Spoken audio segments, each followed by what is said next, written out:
Assalamu alaikum grade 10th. I hope you all will be fine by grace of Allah.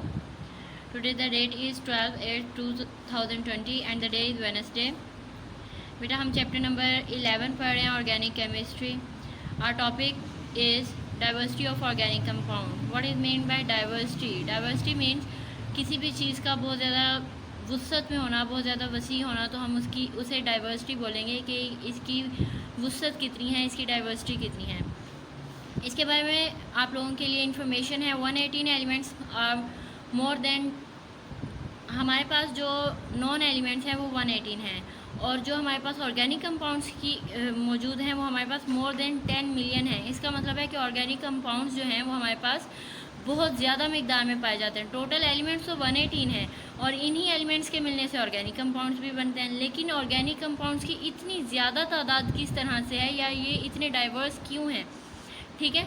तो ये मालूम करने के लिए हमारे पास डिफरेंट रीज़न्स हैं कि किस वजह से जो ऑर्गेनिक कंपाउंड्स हैं वो बहुत ज़्यादा मिकदार में हैं, बहुत ज़्यादा पाए जाते हैं हमारी नेचर में, ठीक है. तो हम इसकी डिफरेंट रीज़न्स पढ़ेंगे.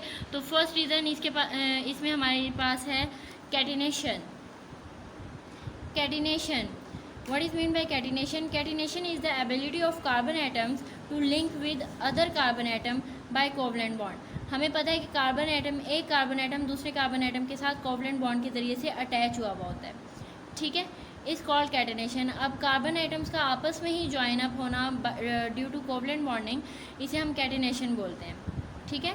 इसमें हमारे पास 2 इसके इफेक्ट्स आ जाते हैं कि कैटेनेशन के ज़रिए से क्या क्या हो सकता है. एलिमेंट्स शुड हैव वैलेंसी 2 और ग्रेटर दैन 2. कार्बन एलिमेंट्स एक दूसरे के साथ जब रिएक्ट करते हैं या एक दूसरे के साथ जब बॉन्ड बनाते हैं तो उनमें क्या होना चाहिए, वैलेंसी होनी चाहिए, या 2 की वैलेंसी होनी चाहिए या ग्रेटर दैन 2 की वैलेंसी होनी चाहिए. मैंने आप लोगों को पहले भी बताया कि कार्बन एटम के पास 4 इलेक्ट्रॉन्स की वैलेंसी होती है, तो ये अपने 4 इलेक्ट्रॉन्स जो हैं या शेयर कर सकते हैं या उन्हें पेयर अप करवा सकते हैं किसी और एलिमेंट के साथ. Bond between similar atoms should be stronger than different atom. अब कार्बन और कार्बन का जब आपस में बॉन्ड बनेगा तो ये एक दूसरे के साथ बहुत स्ट्रॉन्गर बॉन्ड होगा, ठीक है. लेकिन अगर कार्बन और ऑक्सीजन का बॉन्ड होगा वो इतना स्ट्रॉन्ग नहीं होगा जितना कार्बन का कार्बन के साथ बॉन्ड होगा. So this ability is called the catenation. जब कार्बन एटम एक दूसरे के साथ कोवलेंट बॉन्ड के ज़रिए से जुड़े हुए होते हैं तो हम इस प्रॉपर्टी को कैटिनेशन की प्रॉपर्टी कहते हैं, ठीक है. ये एक वजह है ऑर्गेनिक कंपाउंड की डाइवर्सिटी की कि कार्बन एटम एक दूसरे के साथ ही ज्वाइन होकर लॉन्ग चेन्स बनाते रहते हैं और डिफरेंट किस्म के कंपाउंड्स बनाते रहते हैं, ठीक है. The next reason of diversity of organic compound is isomerism. What is mean by isomerism? The compounds are said to be isomers if they have same molecular formula but different arrangement of atom. बेटा हम लोगों ने different molecular हमने पहले भी पढ़ा है, molecular formulas same होते हैं लेकिन जो structural formulas होते हैं वो different हो सकते हैं. जैसे हमने पहले भी N ब्यूटेन और आइसोब्यूटेन की एग्जाम्पल पढ़ी थी. दोनों में 4 कार्बन एटम्स हैं और ये 10 हाइड्रोजन एटम्स के साथ कंबाइन हुए हैं. 3, 3, 6, 7, 8, 9, 10 हाइड्रोजन एटम है और 4 ही कार्बन एटम है. इसमें भी ऐसा ही है, 4 कार्बन एटम है और 10 हाइड्रोजन एटम्स हैं, but they have different structural formula. जब ये एक दूसरे के इनके स्ट्रक्चरल फार्मूलाज डिफरेंट हो जाते हैं तो ये एक दूसरे के आइसोमर्स कहलाएंगे, ठीक है. तो इसका मतलब है कि ये अगर डिफरेंट तरीके से अरेंज होते रहेंगे तो ये भी उसकी डाइवर्सिटी बन जाएगी. ये एन ब्यूटेन है, ये आइसोब्यूटेन है, हर एक की प्रॉपर्टी डिफरेंट होती जाएगी और हर एक जो है वो डिफरेंट ऑर्गेनिक कंपाउंड बनाता जाएगा, ठीक है. तो ये जो आइसोमेरिज्म की प्रॉपर्टी है ये भी ऑर्गेनिक कंपाउंड्स की डाइवर्सिटी की एक रीज़न है, ठीक है. नेक्स्ट है हमारे पास स्ट्रेंथ ऑफ कोवलेंट बॉन्ड्स. अब क्योंकि मैंने पहले भी आप लोगों को बताया है कि कार्बन एटम जो है आपस में भी कोवलेंट बॉन्ड बनाता है और डिफरेंट एटम्स के साथ, डिफरेंट एलिमेंट्स के साथ भी कोवलेंट बॉन्ड बनाता है. तो स्ट्रेंथ ऑफ कोवलेंट बॉन्ड की वजह से, क्योंकि ये आपस में अच्छे तरीके से जुड़े हुए होते हैं, तो ये और ज़्यादा ऑर्गेनिक कंपाउंड्स बनाते रहते हैं, ब्रेकअप नहीं होते. तो इनकी स्ट्रेंथ भी इनकी डाइवर्सिटी की एक वजह है, ठीक है. आगे है मल्टीपल बॉन्डिंग. हमने पहले भी पढ़ा हुआ है कि जो कार्बन एटम्स हैं वो ऑर्गेनिक कंपाउंड्स में डबल और ट्रिपल बॉन्ड्स भी मौजूद होते हैं. क्योंकि ये डबल और ट्रिपल बॉन्ड बनाते हैं तो इसकी वजह से ये और ज़्यादा स्ट्रॉन्ग हो जाते हैं, ठीक है. और ये मल्टीपल बॉन्डिंग भी इनकी डाइवर्सिटी की, ऑर्गेनिक कंपाउंड्स की डाइवर्सिटी की एक वजह है, ठीक है. क्लास नेक्स्ट है हमारे पास general characteristics of organic compounds. General characteristics में सबसे पहले ओरिजिन आ जाता है। ओरिजिन का मतलब है कि ये कहाँ से हासिल किए जा सकते हैं, नेचुरली ये कहाँ पे पाए जाते हैं ऑर्गेनिक कंपाउंड्स। ठीक है, naturally they are obtained from plants and animals.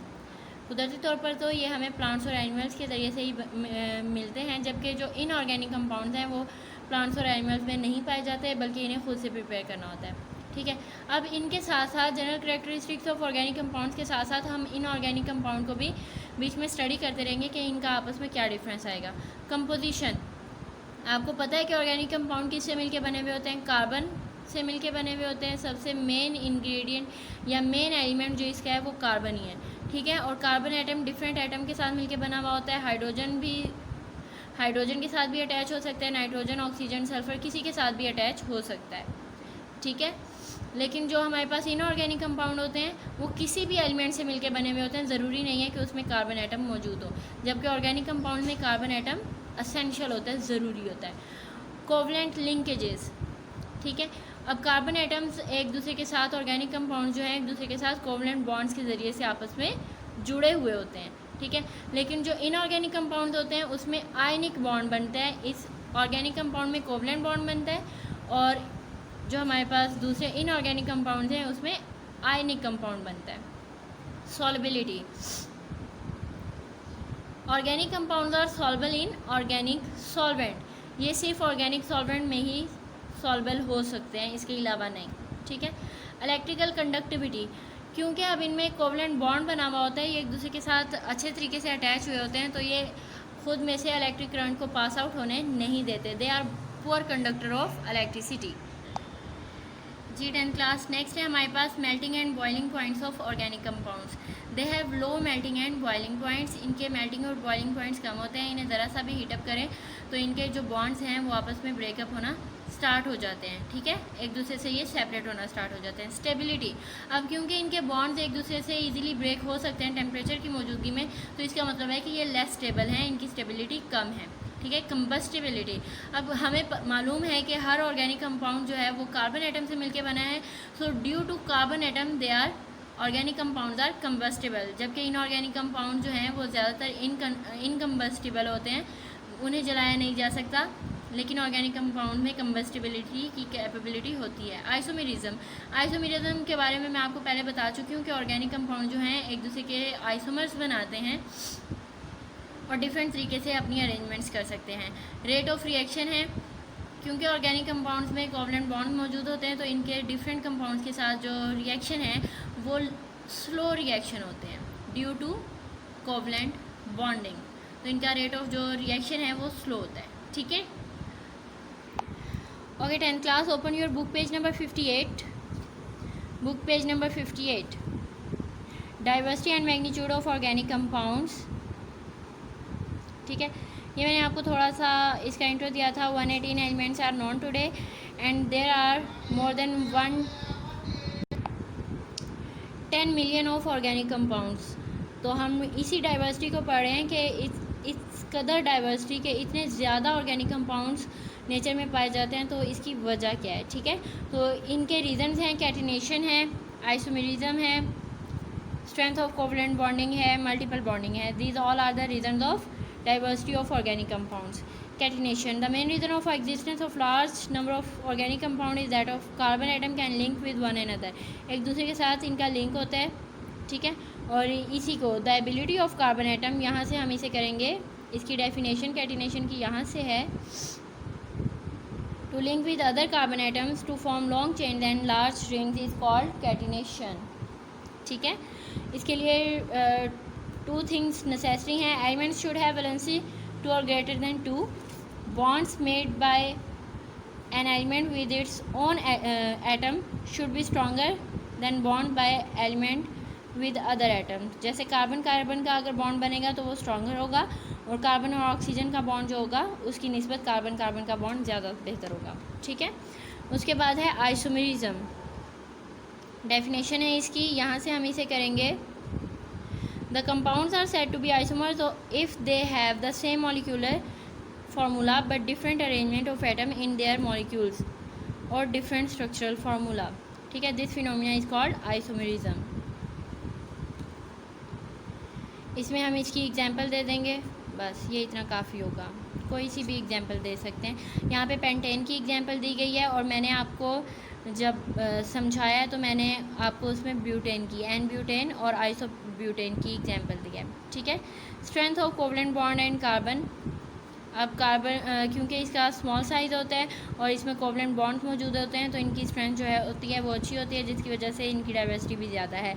Multiple bonding, क्योंकि ये आपस में मल्टीपल बॉन्ड्स बना सकते हैं, यहाँ तक हम इसे करेंगे, इसकी वजह से भी ये स्ट्रांगली एग्जिस्ट कर सकते हैं। उसके बाद है जनरल करैक्टरिस्टिक्स। ओरिजिन मैंने आप लोगों को बता दिया कि ऑर्गेनिक कंपाउंड का ओरिजिन प्लांट्स और एनिमल्स हैं, जबकि इनऑर्गेनिक कंपाउंड जो हैं ये हमें मिनरल और रॉक से हासिल होते हैं। कंपोजिशन, जो ऑर्गेनिक कंपाउंड हैं वो कार्बन एटम वगैरह से ज़्यादा मिलके बने हुए होते हैं और कार्बन सबसे ज़्यादा असेंशियल इसमें ज़रूरी होता है। ठीक है, जबकि इनऑर्गेनिक कंपाउंड में कोई भी एलिमेंट पीरियोडिक टेबल का मौजूद हो सकता है। ठीक है, कोवलेंट लिंकेजेस, ऑर्गेनिक कंपाउंड में कोवलेंट लिंकेजेस होते हैं, जबकि इनऑर्गेनिक कंपाउंड में आयनिक लिंकेजेस होते हैं। ठीक है, नेक्स्ट है हमारे पास solubility. Organic compounds having non polar linkages are soluble in organic solvents like alcohol वगैरह। ठीक है, other hand organic compound inorganic compound with ionic bonds are soluble in polar solvents like water. Next है electrical conductivity.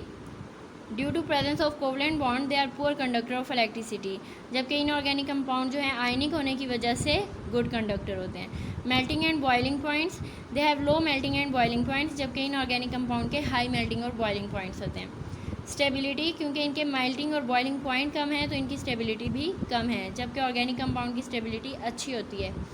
कंबस्टिबिलिटी, organic compounds with high percentage of carbon generally combustible, carbon की ज़्यादा मौजूदगी से ये combustible होते हैं, जबकि इनऑर्गेनिक कंपाउंड्स नॉन कंबस्टिबल होते हैं। आइसोमेरिज्म हमने पहले पढ़ लिया है कि आइसोमेरिज्म की कैरेक्टरिस्टिक इसमें मौजूद होती है, जबकि इनऑर्गेनिक कंपाउंड्स में आइसोमेरिज्म अक्कर नहीं होता। आगे है rate of reaction. Due to presence of covalent linkages the rate of reaction is often slowly and specific condition such as temperature, pressure, ETC। Specific temperature चाहिए होता है, प्रेशर चाहिए होता है और कैटलिस्ट की मौजूदगी में इनका जो रिएक्शन है वो अक्कर होता है। 10th क्लास अब आप लोगों के पास है टेस्ट योरसेल्फ नंबर 11.1। इसमें 5 शॉर्ट क्वेश्चन हैं, इनके आंसर्स आप लोगों ने इसी में से फाइंड आउट करने हैं और फाइंड आउट करके इनके आंसर्स राइट करके आप लोगों ने मुझे उसकी पिक्चर्स सेंड करनी है। Okay, fee Aman Allah, best of luck.